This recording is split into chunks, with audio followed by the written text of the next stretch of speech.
Bonjour à toutes et à tous, bienvenue, c'est Smart Impact, l'émission des entreprises à impact positif de celles et ceux qui font de la RSE un axe fort de leur stratégie. Voici le sommaire, c'est un grand entretien que je vous propose aujourd'hui avec Cécile Lochard, la directrice du développement durable de la maison Guerlain, dont l'abeille est le symbole depuis 170 ans. Avec elle, on va faire le bilan de 15 ans d'engagement RSE. On verra aussi comment l'actrice Angelina Jolie est devenue ambassadrice des valeurs de la marque et puis comment concilier d'une manière générale luxe et développement durable. Et puis dans notre rubrique qui est consacrée comme chaque jour aux startups éco-responsables, je vous présenterai les collants révolutionnaires inventés par Ecolan. Voilà pour les titres, on commence tout de suite avec le grand entretien de ce Smart Impact.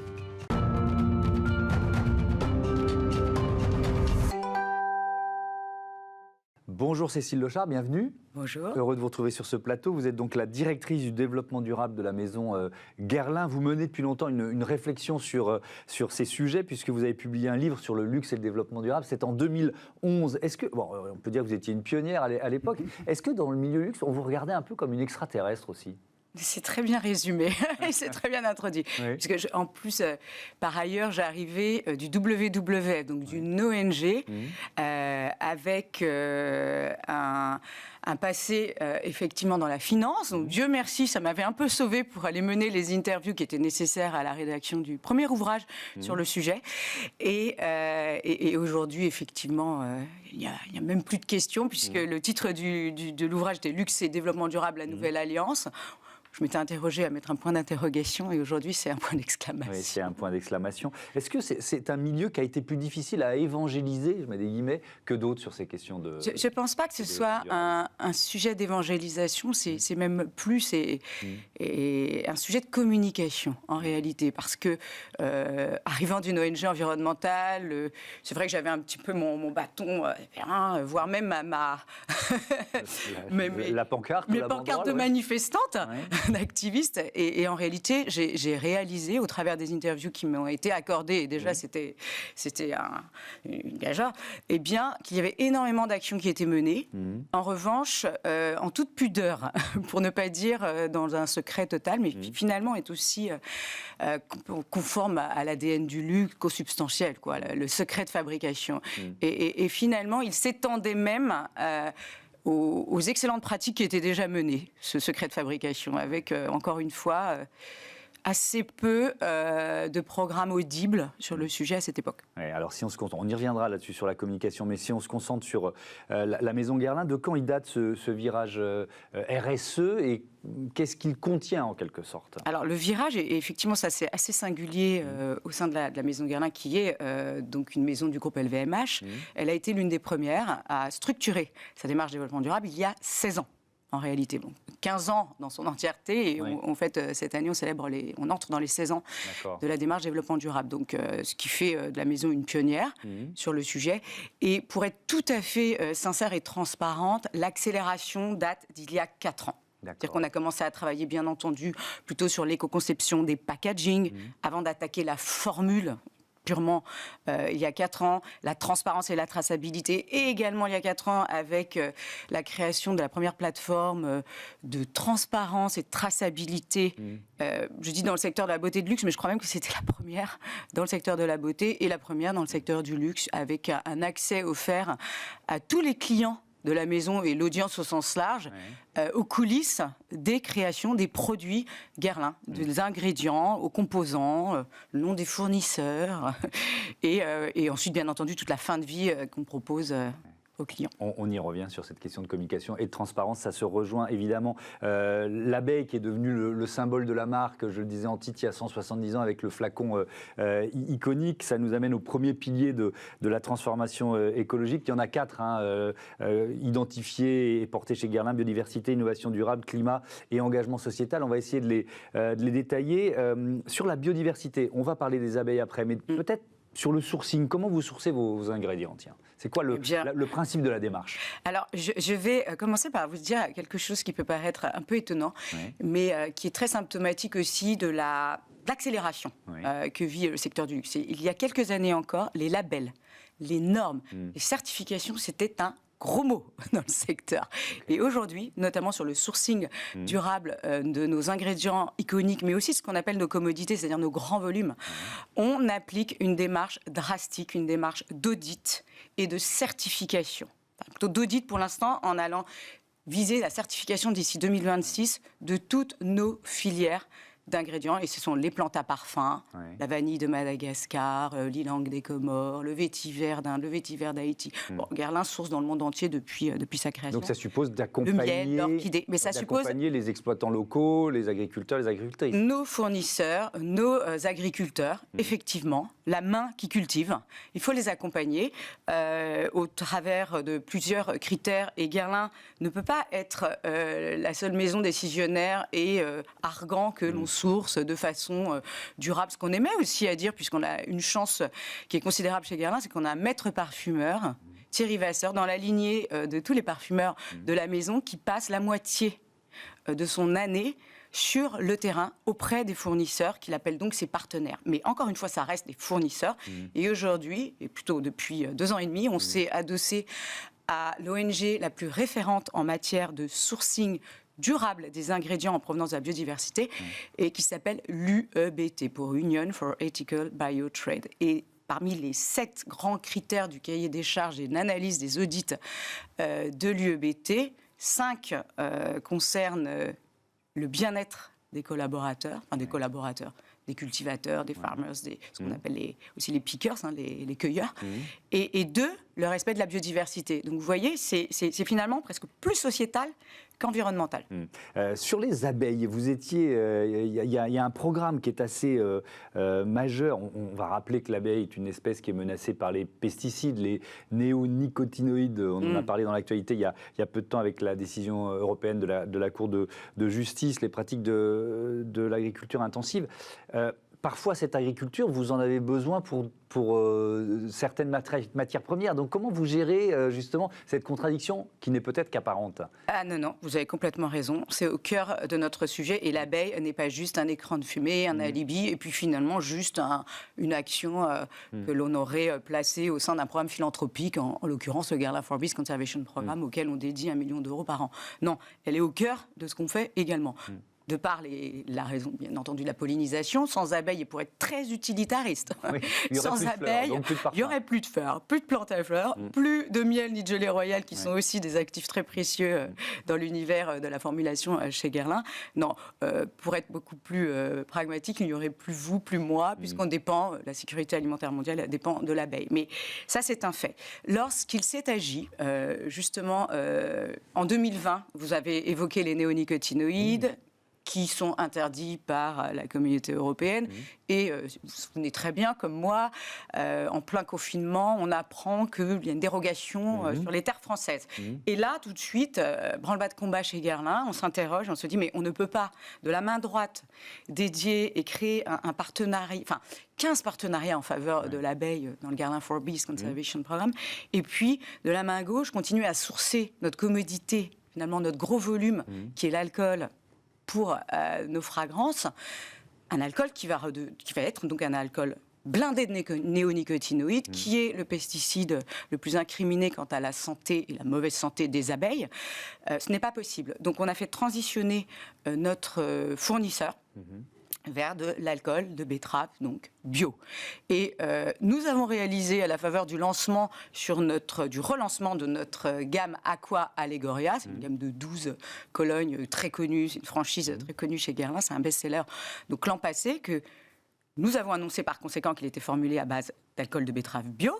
Puis on a réalisé qu'il y avait beaucoup des clients, des journalistes, de la beauté qui découvraient qu'en réalité, l'alcool dans le parfum, dans l'industrie, était un alcool, un coproduit finalement de la betterave sucrière de l'industrie du sucre, puisque ça représente très très peu l'éthanol pour les parfums. Mais malgré tout, on a entraîné, sans mauvais jeu de mots, dans notre sillage, toute l'industrie, qui aujourd'hui a une forte demande sur l'alcool bio, puisque c'est dans un parfum 80% de la formule. Donc voilà, pour nous c'était naturel, sans encore de mauvais jeux de mots. On va continuer de parler des abeilles. Vous étiez il y a quelques semaines au Mexique avec l'actrice Angelina Jolie. Dans quel but, c'est quoi le but de ce voyage ? Alors, cette actrice qui est notre muse depuis plus de 6 ans chez Guerlain, est devenue, et c'est une sorte de business case, de cas qu'on étudie. Un cas d'école? Oui, c'est un cas d'école, pardonnez les anglicismes. C'est un cas d'école, puisqu'elle est devenue depuis l'an passé l'ambassadrice des valeurs développement durable de Guerlain, et en l'occurrence, elle est porte-voix de nos actions sur l'abeille. Et Angelina Jolie, donc, nous avions eu la chance qu'elle soit déjà marraine pour la première promotion de femmes qu'on forme à l'apiculture dès 2021. En 2022, nous étions au Cambodge avec elle. C'est un pays qui lui est très cher, et nous avons formé des femmes de Battambang, donc au nord du Cambodge, dans la région dans laquelle elle a créé sa fondation, à l'apiculture. Et puis, vous l'avez dit, la semaine passée, nous étions au Mexique, donc avec elle, pour former, et plutôt là, c'est même pas de la formation, c'est valoriser le savoir-faire unique qui est entre les mains des femmes des communautés mayas, sur ce qui s'appelle la méliponiculture. Et c'est quoi la méliponiculture? La mélipona, c'est la méliponabis, c'est la petite abeille mélipone, c'est une abeille sans dard. Ouais. Donc c'est une abeille qui ne pique pas. C'est une abeille qui, en revanche, subit, et vous l'avez dit tout à l'heure, hein, l'effondrement des colonies, le phénomène est multifactoriel, mais là, elle subit, elle, de plein fouet, le syndrome d'effondrement des colonies, puisque ce n'est pas seulement 30% des colonies qui disparaissent, c'est la moyenne internationale, mais 90%. Dans cette péninsule du Yucatan, dans la jungle du Yucatan, il y a eu une urgence. Et une urgence énorme à transmettre ce savoir-faire de la méliponiculture qui a été complètement oublié à la faveur, puisque les conquistadors, ils ont exporté la vanille à Madagascar, mais ils ont importé aussi des abeilles mellifères qui étaient beaucoup plus productives. Parce que la mélipone ne produit qu'1 kilo de miel par an par ruche, versus à peu près 25 kilos sur une abeille plus classique qu'on connaît, nous. Donc, programme de préservation. Allez, on avance. Second pilier de vos actions RSE, l'innovation durable. Alors, il y a un mot d'ordre, c'est le mot réduction. Donc, il faut perdre du poids et diminuer l'empreinte carbone. C'est un peu ça le... parce que tout est lié, voilà, tout est connecté. Quand vous faites perdre du poids à vos packaging, effectivement, vous diminuez votre empreinte carbone quand vous expédiez, par ailleurs, en plus, vos produits dans le monde entier. Mais alors, à quel point? C'est-à-dire, si on prend, je sais pas, un pot en verre, par exemple, vous réduisez alors c'est dommage qu'on n'ait pas d'image, mais je devrais vous montrer Orchidée Impériale, en 2017, qui est notre franchise premium dans notre catégorie soins. Voilà, vous l'imaginez comme ça. Et un gros pot de verre. Et très gros pot de verre. On a réduit de 60% l'utilisation de la matière verte dans son évolution, déjà en 2017. Et puis on n'arrête pas de diminuer. Alors, en 2017, on a eu une crainte énorme. C'est-à-dire quand on a 60% de verre en moins, 40%, tous les cas d'empreinte de CO2 en moins, et 50% de volume perçu en moins pour la cliente, c'est une petite révolution dans notre monde. On se dit, mon Dieu, mais notre cliente va très mal l'accueillir. Et en réalité, ça a été tellement bien accueilli qu'on a effectivement systématisé sur tous nos formats. Et puis, en réalité, ça a été une question pour nous de redéfinition des codes du luxe, parce que jusqu'à très récemment, et c'est aussi tout ce que j'avais pu mener comme investigation il y a 12 ans avec l'écriture de ce livre, c'est se dire, mais en réalité, le packaging est finalement, dans le luxe, partie intégrante de l'expérience. Et réussira-t-on, et ça c'était la réflexion il y a plus de 10 ans, réussira-t-on à casser ces codes et faire comprendre que lorsqu'on achète, je ne sais pas, une montre, un bijou, et, en l'occurrence chez Guerlain, une jarre de soins, eh bien, finalement, elle peut se voir réduire drastiquement. Oui, et puis alors ça va même plus loin, parce que ça va dans la logique de produits rechargeables. Exactement. Ça vous le mettez en place aussi, ça? Complètement. Je vous parlais tout à l'heure de la gamme Aqua Allegoria. On l'a rendue, bien entendu, rechargeable. Il y a un format à 200 millilitres, donc que vous pouvez acheter avec. Mais est-ce que les clients, les clientes ont le réflexe ou pas encore? Est-ce que pour l'instant, c'est bien entendu. Alors, de chez Guerlain, on avait aussi business, j'imagine. Non, on avait cette singularité et cette chance, c'est que vous avez cité l'abeille, emblème de la maison depuis 170 ans. C'était à la faveur de la création du flacon aux abeilles impériales, l'autre colonie impériale. Et, alors, ce n'était pas pour les mêmes prérogatives, mais ce flacon était déjà rechargeable, ressourçable depuis 170 ans, finalement. Donc, voilà, c'était naturel d'étendre cette rechargeabilité. Après, je pense qu'il y a encore énormément de pédagogie à faire autour du sujet.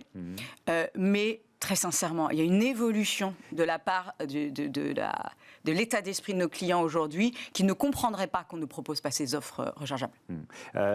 Troisième pilier, on a parlé de biodiversité, d'innovation, le climat. Donc là, on est peut-être plus dans le côté industriel, dans ce que émet une usine. Comment vous avez adressé ce défi-là ? Le bilan carbone, déjà, on l'adresse chez Guerlain depuis 2007. Ouais. Vous voyez, on l'a fait très tôt. Et par exemple, on a bien entendu pu identifier le fait que les plus grosses émissions de nos sites de production, et je le précise, les 2 sites de production Orphin pour les parfums et La Ruche, près de Chartres, pour le soin et la catégorie maquillage, eh bien, sont en France, chez Guerlain, mais d'une France à 100%. Eh bien, donc, c'est quoi ? C'est le plus gros le bilan, c'est le gaz, c'est l'énergie pour produire. Et nous avons transitionné également sur l'énergie qu'on utilise, et donc en juillet, il y a 1 an et demi, en biométhane, et ce qui nous a permis vraiment de réduire de plus de 90% nos émissions de CO2 sur notre site de production, donc ce qui est considérable. Après, on a encore énormément d'efforts, et je le dis également, et je le concède, à faire, et c'est lié au processus innovation. Donc je parlais tout à l'heure de l'allègement, de la rechargeabilité, donc ça déjà, et aussi l'utilisation de matériaux recyclés. Quand on utilise du verre recyclé, et en 2023, chez Guerlain, ça concerne 100% de nos formats en verre, que ce soit sur nos jarres de soins et que ce soit sur nos flacons de parfum. Donc certaines catégories ont 15% de verre recyclé. On arrive sur Abeille Royale, notre jarre, 40% de verre recyclé. Et ça, le client ne le voit pas, il ne le perçoit pas.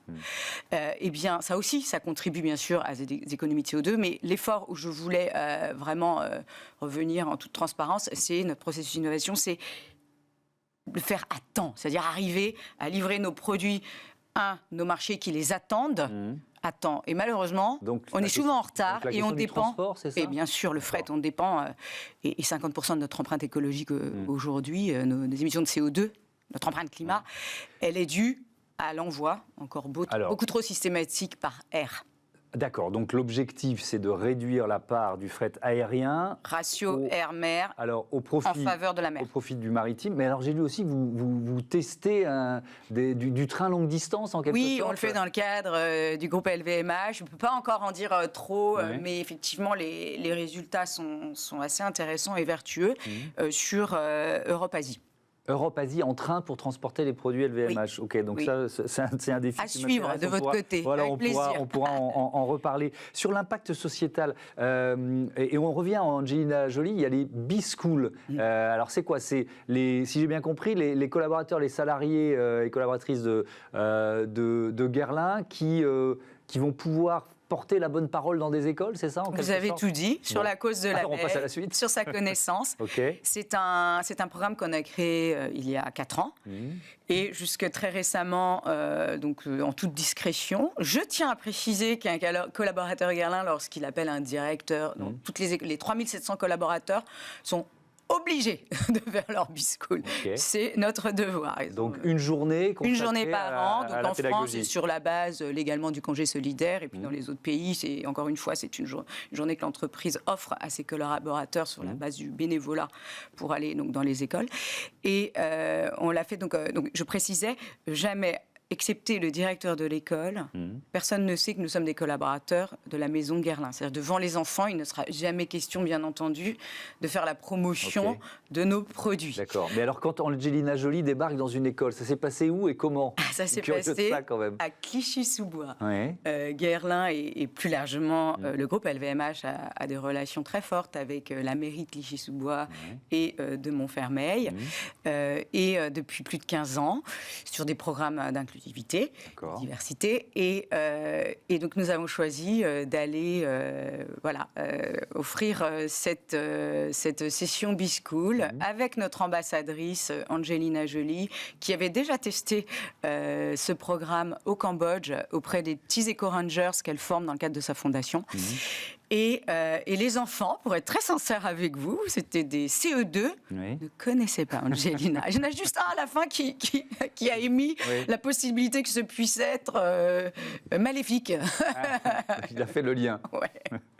Toujours sur cette question d'impact sociétal, vous avez parlé on parlait du Mexique, on parlait des apicultrices et de l'engagement de Guerlain en la matière. Il y a des formations en liaison avec l'UNESCO. Je voudrais bien comprendre ce que vous avez mis en place en la matière. Oui, et c'est comme ça que l'histoire a commencé d'ailleurs à s'écrire avec Angelina Jolie. Au départ, pas du tout sur les B-Schools, mais bon, c'est une maman et elle a été intéressée par ce programme d'éducation, de sensibilisation, de transmission aux générations futures.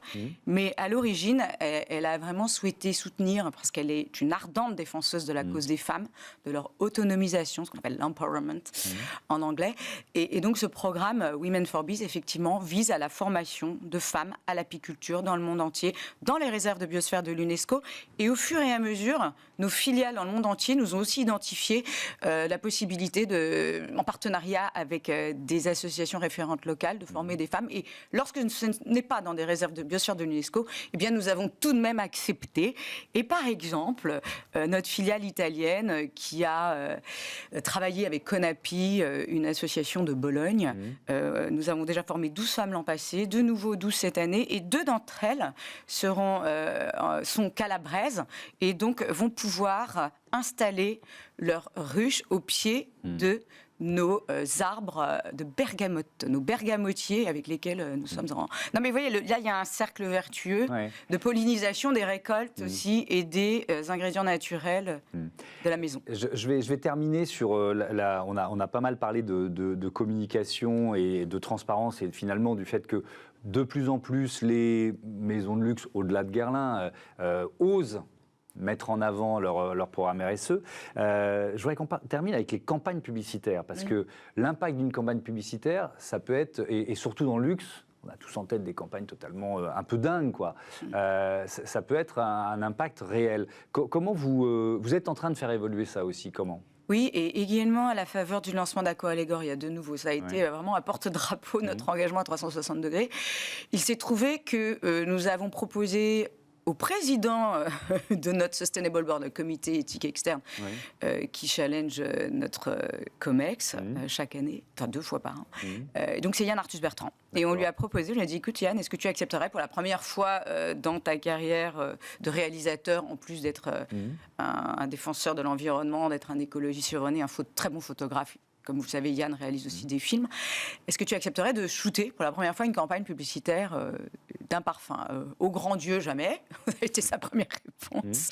Et puis ensuite, quand on lui a décrit tous les avantages de cette gamme, il a accepté à une seule condition, de shooter le film publicitaire en France.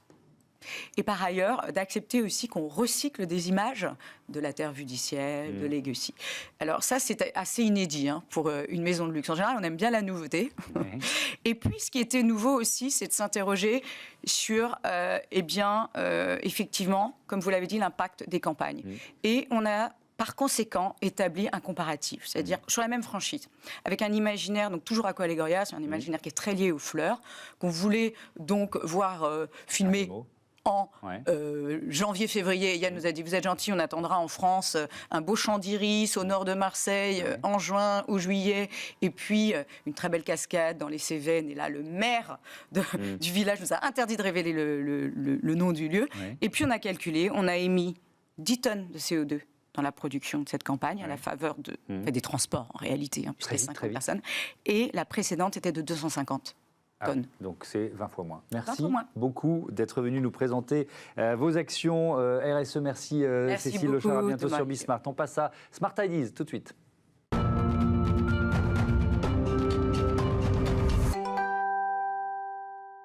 Smart Ideas avec Éric de la Fontenelle, bonjour. Bonjour. Bienvenue, Thomas. Vous êtes le président d'Ecolan. Quand et pourquoi vous l'avez créé ?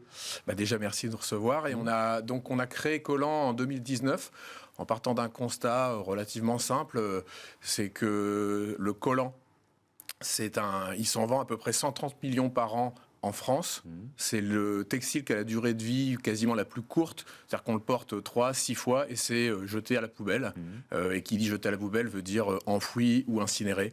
Voilà. Et on s'est dit pourquoi ne pas refaire pourquoi ne pas faire la première filière 100% circulaire du collant en France. D'accord, donc ça c'est l'idée de départ, ça suppose une innovation de rupture, on ne peut pas trop rentrer dans les détails, mais c'est quoi le principe? C'est quoi l'idée? Alors le principe, c'est que si c'était simple, évidemment, d'autres l'auraient fait avant nous. Oui. En fait, la composition de la matière qui constitue le collant, en fait, c'est un fil qui est assez complexe, en fait, qui est composé au centre d'un élastane. En fait, c'est des filaments d'élastane qui donnent cette élasticité au collant. Et autour de cet élastane, il y a des dizaines de petits filaments qui sont torsadés. On parle d'un fil guipé. Et comme le collant est tricoté dans un second temps, donc on a cet enchevêtrement de filaments hyper élastiques qui font toutes les machines qui font du recyclage mécanique aujourd'hui, ça marche par de l'effilochage, ne fonctionne pas. Et puis tout ce qui consiste à fondre et à refaire du fil, comme on a une bicomposition aussi, ça ne fonctionne pas. Donc en fait, on vise une première mondiale dont l'objectif, c'est de séparer le nylon et l'élastane pour refaire un fil de nylon ou un fil d'élastane et refaire un collant avec. Ouais, avec cette entreprise, vous êtes labellisé Deep Tech, lauréat du plan France Relance. Donc l'idée, c'est de créer une nouvelle filière. C'est ce que vous êtes en train de nous décrire en fait. Exactement, il y a un processus, il y a un procédé qui consiste c'est notre premier enjeu, c'est d'arriver à séparer ces deux matières, mais ensuite il y a effectivement refaire la filière, ça veut dire collecter les collants pour avoir la matière première, le transformer en bille de nylon et de la bille refaire un fil. Toute cette industrie, globalement, a disparu du territoire. Ouais.